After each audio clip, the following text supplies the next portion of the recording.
Good morning. Welcome to the monthly Public Safety News Conference. This morning we'll hear from the Fire Department and the Winston-Salem Police Department. On behalf of the Winston-Salem Fire Department, my name is Sabrina Stowe. Just want to welcome you this morning in the absence of our Fire Chief, Trey Mayo. We just have one item actually that we're going to go over with you this morning, and that's going to come from our Fire and Life Safety Division. Just want to announce that we will be partnering with the American Red Cross with a smoke alarm canvassing event held on Friday, April 26th from 10 a.m. until 2 p.m. If you'll look at the map, there's just a notice. If you'll notice the area in the green, that's going to be where we will be doing our canvassing. It's going to be around the Cameron Avenue, 14th Street area. We will be moving northeast in that area on Friday, April 26th. We will be going door to door to those homes in the area, putting up smoke alarms in those homes. We may do some pre-canvassing in that area in that week, just to let people know that we will be coming out on Friday, April 26th. If there are individuals living in that area that want to make sure that we get into their homes to get smoke alarms, they're welcome to give us a call here at 336-773-7965.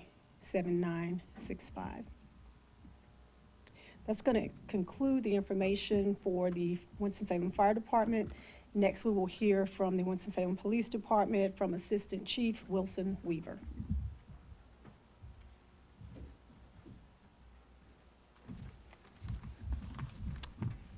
Good morning, everyone. I am Assistant Police Chief W.S. Weaver II, and I'll be speaking on behalf of Chief of Police Katrina A. Thompson. On behalf of the women and men of the Winston-Salem Police Department, I want to welcome you to April's Public Safety News Conference.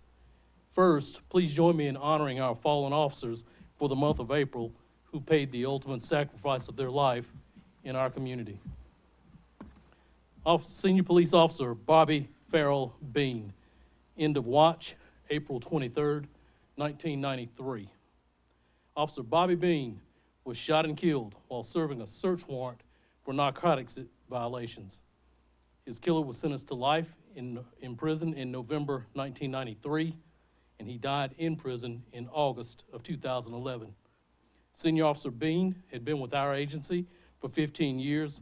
He's survived by his wife, son, and daughter, and I'd like to say that during my early years as a police officer, I was honored to work with Senior Police Officer Bobby Bean. Let us please observe a moment of silence for our fallen officers, not only from law enforcement within our community, but worldwide law enforcement agencies.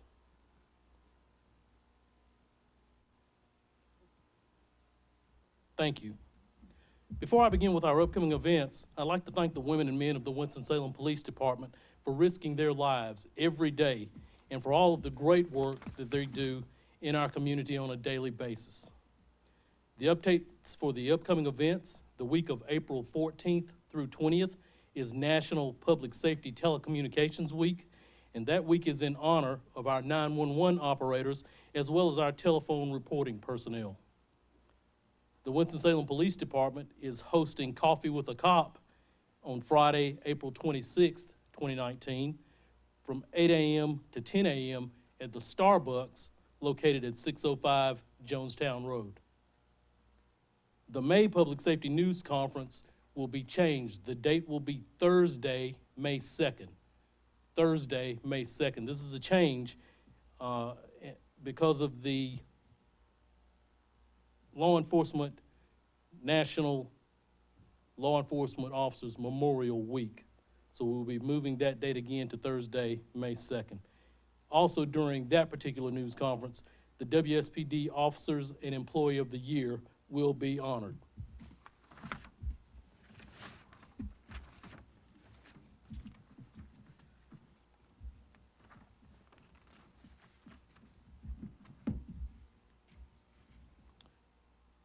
Our next topic, we will have Sergeant Mike Allen discuss movers for moms. He'll be here right away.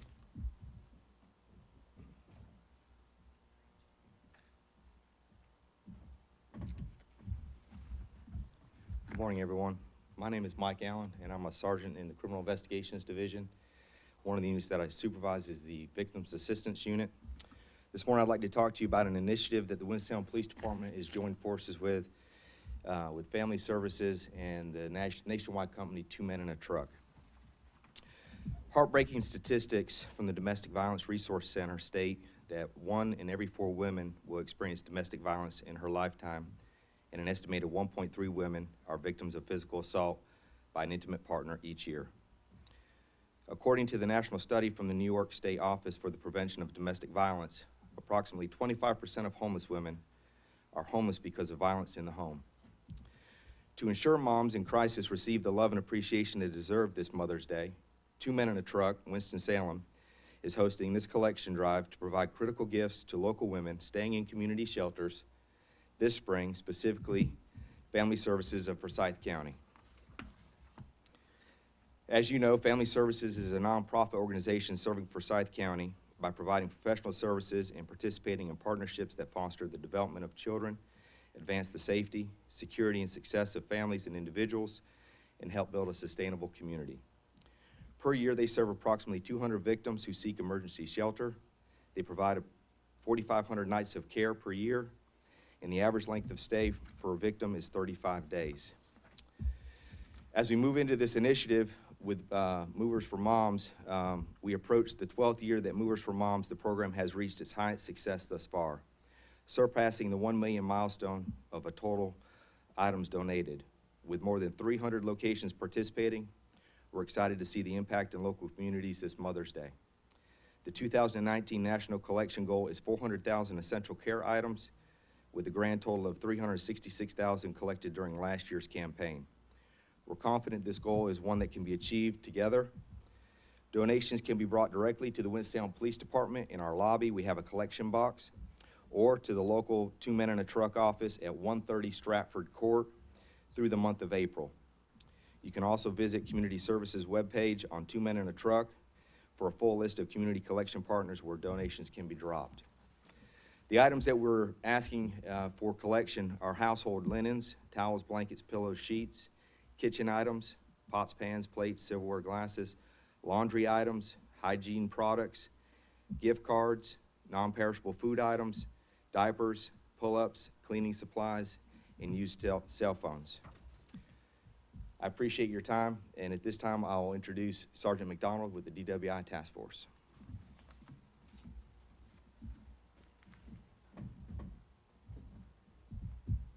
Would the DWI Task Force please come forward?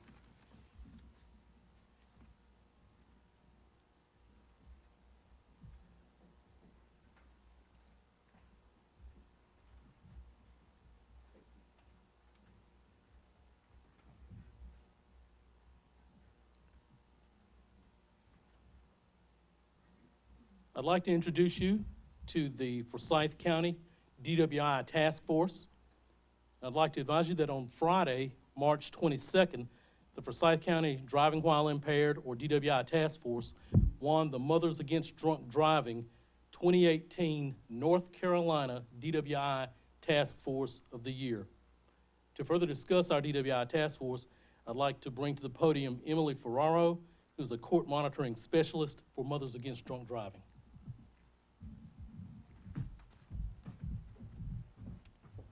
Morning. On Friday, March 22nd of this year, the Mothers Against Drunk Driving North Carolina State Office hosted a statewide awards banquet.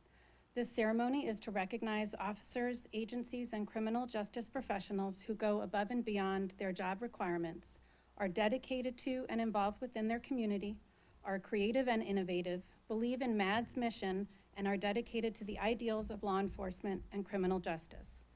It was our honor to present the Forsyth County DWI Task Force, the DWI Task Force of the Year Award, and Corporal Timothy Hanks, the Heart of MAD Award. Being the first of its kind in North Carolina, the Forsyth County DWI Task Force has shown passion and consistency since their inception of October 2010. During these first 8 years of operation, the task force has charged over 5,000 offenders with DWI. There were 11,714 other traffic charges, 1,109 drug-related charges, and they seized 456 vehicles from repeat DWI offenders. This does not include all of the drugs, gun, and U.S. currency seizures throughout these 8 years. With the early focus on education, an impact class was created and is still taught to driver's education classes throughout Forsyth County. During the 8 years, Forsyth County DWI Task Force members have taught over 457 classes to 16,000 students. In addition to these impact classes, they assist with teen driver events, VIP for a VIP program, safe and sober prom events, health fairs, and any other opportunity they can find to get their message across and prevent persons from making poor decisions to drive impaired. Being one of the founding members of the task force, Corporal Timothy Hanks has dedicated over 8 years to protecting the citizens of Forsyth County from impaired driving and educating the youth on the dangers of underage drinking and impaired driving. He has certifications as a drug recognition expert and instructor, SFST instructor, general instructor, and has charged over 1,600 persons with DWI. Corporal Hanks stays abreast of all related case laws and is the agency expert for anything impairment related. Corporal Hanks encompasses the mission of MAD and works very hard trying to prevent impairment related issues as he does enforcing them. His dedication to his community and the citizens of Forsyth County is second to none, and why MAD felt he was a true example of what a DWI law enforcement officer should be and the perfect recipient of the Heart of MAD recognition. To just explain how these awards work, they are done by nominations, so counties, police officers, anybody, it can be citizens, can make nominations, and the DWI Task Force Award is selected by a committee of their peers, not by MAD staff. The Heart of MAD Award is something that the MAD staff does help to select, knowing that we work very closely with law enforcement and criminal justice professionals. Thank you.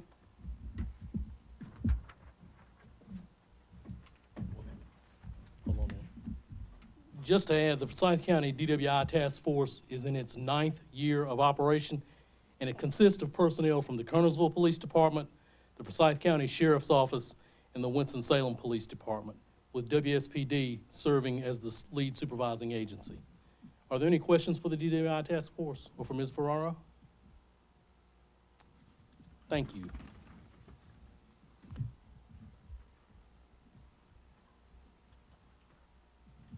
And our final topic for today's news conference is with Traffic Enforcement Unit Sergeant Dan Batches, and he'll be discussing school bus stop safety.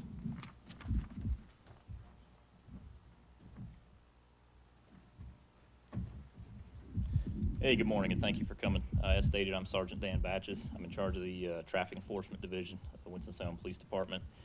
With the warmer weather coming, with students being out waiting at the bus stops and the bus stops coming through, what we'd like to mention is a little bit of school bus stop safety. It also is, April is National Distracted Driver Awareness Month.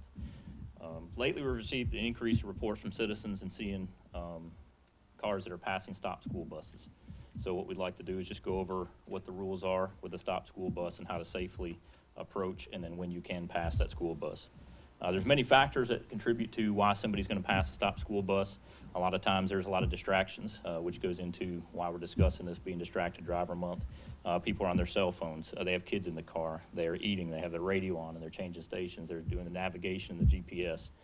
A lot of times they're running late or they're speeding. What we'll go over first here is some 2018-2019 school zone enforcement statistics. The Traffic Unit and Patrol Division are extremely diligent in routinely checking the school zones around Forsyth County. I believe there's upwards of 60 different school zones that they try to monitor daily. In 2018-2019, total number of citations were 69 that were written in school zones. Now keep in mind the school year is not over yet, so we'll continue to monitor these locations. But as of right now, obviously you can see over half of these are speeding. Other includes things such as red light violations, improper turns, lane usage, registration, insurance issues, and things like that with vehicles. And then you have the school bus violations, 9. It seems pretty low, but what it is the school bus violations are a compounding of the other citations and speeding. So we're actually doing a real good job of preventing some of these issues. And then of course you have some seatbelt violations, so that's always important to keep in mind to keep your seatbelt on. School bus violations, it's filed under North Carolina General Statute 20-217. And what it states is that if a bus is stopped and discharging or picking up passengers, the red lights are activated and the stop arm is out and the lights on the stop arm are activated, you must stop. You cannot pass the school bus. Fines for this include just simple passing of the school bus is a Class 1 misdemeanor with automatic 5 points on your license and a hefty fine. If you were to hit a child, let's hope that doesn't happen, but if you were to hit a child and there's just minor injury or no injury at all, it's a Class I felony for striking one of the pedestrians. It's a $500 fine, and you have the possibility of jail time. If you were to strike a child and cause a fatality, it's a Class H felony, $2,500 fine, and likely jail time associated with that as well. So when can we pass a stop school bus? There's 4 different situations where you can't pass a stop school bus. That's a trick question. When is it safe to actually pass the bus, and when must you stop? So on a 2-lane roadway, if a bus is stopped, you must stop in both directions. Both the traffic coming up behind the bus and the traffic approaching the bus from the front, you must stop. A 2-lane roadway with a center turning lane, again, you must stop. The vehicles that are approaching the bus from behind and the vehicles that are approaching the bus from the front, you must stop. A roadway of 4 lanes or more with a center turning lane, the key here is 4 lanes or more. Okay, so you saw the last one was 2 lanes with a center turn lane. This is 4 lanes or more. If there's a center turn lane, the vehicles behind the bus must stop, or the vehicles in the same direction as the bus must stop. Oncoming vehicles, approach with caution. Slow down, use caution, use good common sense in that area.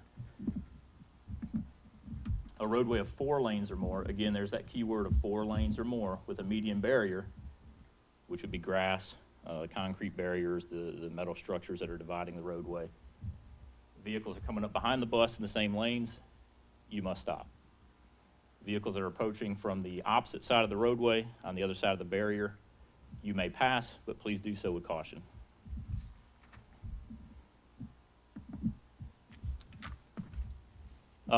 Here's a brochure that's passed out by the North Carolina DOT. You can access the brochure at www.dmv.dot.state.nc.us.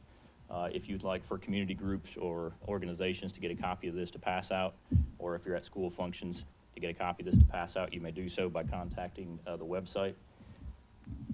And finally, what we'll do is we'll discuss reporting. A lot of people don't realize that the school buses have cameras on them. When the cameras catch a violation or the school bus driver observes a violation, there's a form that they fill out, which is this form exactly right here, and that's forwarded to the police department. Now what we do is we investigate these. The traffic enforcement unit gets all these complaints and we investigate all of them. We compare the vehicle, the video, the description of the driver, and we make charges where we can. In reference to this reporting form, citizens are also encouraged to report school bus violations or passing of a stopped school bus. What you can do is you can complete this form. You can find it at ncbussafety.org, as well as the other location of where the brochure was that was just displayed. Or you can dial the non-emergency number for the police department if you happen to be behind the vehicle. I would encourage you to not pass the stopped school bus to try and follow a vehicle. Simply obtain the driver's license plate number, the bus number, and if you can, a description of the driver, and then make the contact to that number, and we will follow up with that and make contact with the driver. At this time, are there any questions about the school bus stop safety? Okay. What I'll do is I'll forward on to Bike Safe NC, just putting a quick plug in here for Bike Safe NC. This is a program that the Winston-Salem Police Department Traffic Enforcement Unit puts on for motorcyclists in the Winston-Salem, Forsyth County area and surrounding areas. It's hosted by, it's actually hosted by or put on by the North Carolina Governor's Highway Safety Program, and Winston-Salem Police Department is one of the many host agencies for this. Bike Safe NC and the Winston-Salem Police Department, we invite all motorcyclists to participate in these rider skills days that offer assessment on a present driving skills and advice to make their experience as a motorcyclist safer and much more enjoyable. As well as the professional riding techniques, topics that we cover include the system of motorcycle controls, collision avoidance and causation factors, and also security for your motorcycle. These rider skills days, they're run during the week on a Friday. We utilize our highly qualified motor officers that have been riding police motorcycles for years, and they've completed an assessment and instructor course for this program. They're extremely knowledgeable and they're friendly, and the information is presented in an informal manner. These days are pre-booked. You can access the website at bikesafenc.com in order to register for these classes, or you can contact the non-emergency number for the police department. They will get you in contact with me or another member of the traffic enforcement unit, and we will get you signed up for one of these classes. They run all the way through November 22nd, as you can see. The dates are on the presentation here. They are held at a police department facility. If there's questions about distance or anything like that, we hold them up at the SOD building at 121 Polo Road, so it's local. And then we ride over several different counties as well on an enjoyable ride, which the assessors will get a sense for your riding and provide tips and information. Are there any questions about NC Bike Safe? Okay, I'll pass it back to Assistant Chief Weaver. Thank you.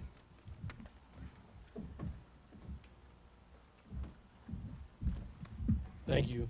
We're almost at the conclusion of the April Public Safety News Conference. Remember that the May Public Safety News Conference will be on May 2nd at 10 a.m. in this room, May 2nd. Before we conclude, are there any questions of the Winston-Salem Police Department? Yes, sir.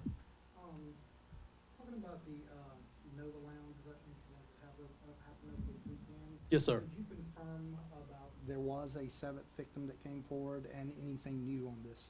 There's no new information, and the question was about the multiple person shooting at the Nova Lounge across the weekend. Yes, there was a seventh victim that came in. There's no additional information at this point in time. Of course, when the incident occurred, we had a robust police department response that included units from both Patrol Division and from our Criminal Investigations Division. At this point in time, we've developed a number of leads, but we're still looking for additional leads. So if we have any other people that are familiar with the incident or have information about the incident, we'd like to ask for them to contact us, whether they contact us at our non-emergency number, 336-773-7700, or whether they contact us at Crime Stoppers, 336-727-2800. But we don't have any new news to report at this time, other than we are following up on some promising leads. Another question about the possible bus shootings that y'all have had, 3 buses and stuff. Anything new on that? And No, nothing anything new that's on that. The question was about the Winston-Salem Transit Authority buses, I believe, that had projectiles come through their window. At this particular point in time, we're not even sure of what type of projectile has gone through the buses, but we're actively investigating that also. And I'd like to ask again that if people have any information related to that, to contact us at Crime Stoppers, 336-727-2800. Were these at different locations, these buses, or in a same neighborhood or in a same No, they area? were in different locations and at different points in time. I know that at least in 2 cases, the time span was over 3 hours. Okay, any further questions? That concludes the April 2019 Public Safety News Conference. Thank you.